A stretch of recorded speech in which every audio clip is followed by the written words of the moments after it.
Litigation. In a course textbook, it's defined as the process of resolving a dispute through the court system. Criminal and civil litigation are the two types of litigation. Examples include employment litigation for things like workers' comp, medical malpractice cases, and debt litigation.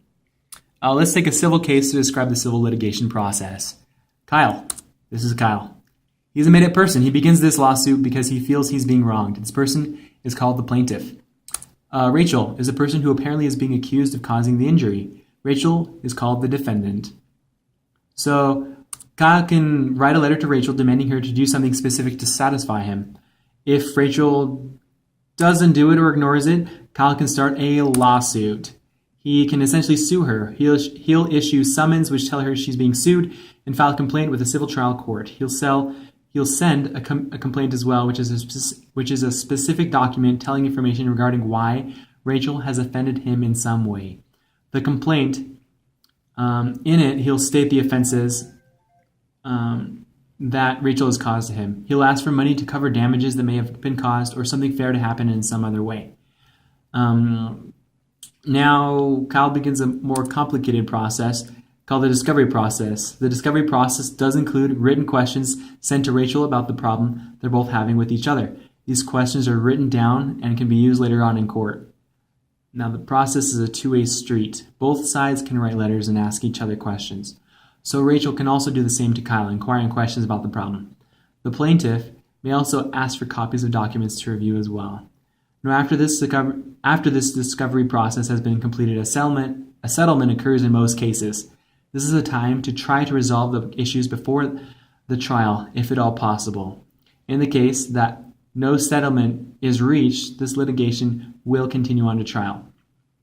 And now, because going to court is very expensive and can drag on for a time, either one or both parties try to offer something called a settlement to avoid going to court altogether. If a settlement can be reached before court, it would end here. But let's say the settlement wasn't reached. They'd go to court, where each party's voice and relevant information is heard concerning the matter. Kyle, the plaintiff, can make a convincing case, and the defendant can try to resolve the problem very soon. If Kyle doesn't make a good argument and presents a weak case, then Rachel can ask that the court dismiss the case altogether. Say a judge was the one to be the judge here instead of a jury. This judge decides which party, Kyle or Rachel, wins.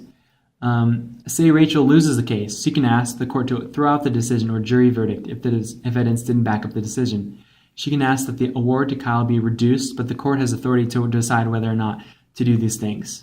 Now, after the gavel hammer has been hit, whomever loses can appeal the decision within a certain time period.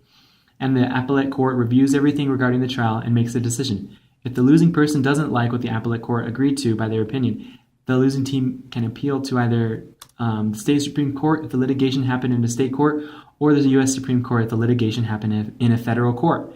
Either way, the Supreme Court's decision is final, and the litigation ends up, and the loser owes something. Now, after the debt is paid in some kind, it's over, and they should move on. Now, that is litigation in a nutshell.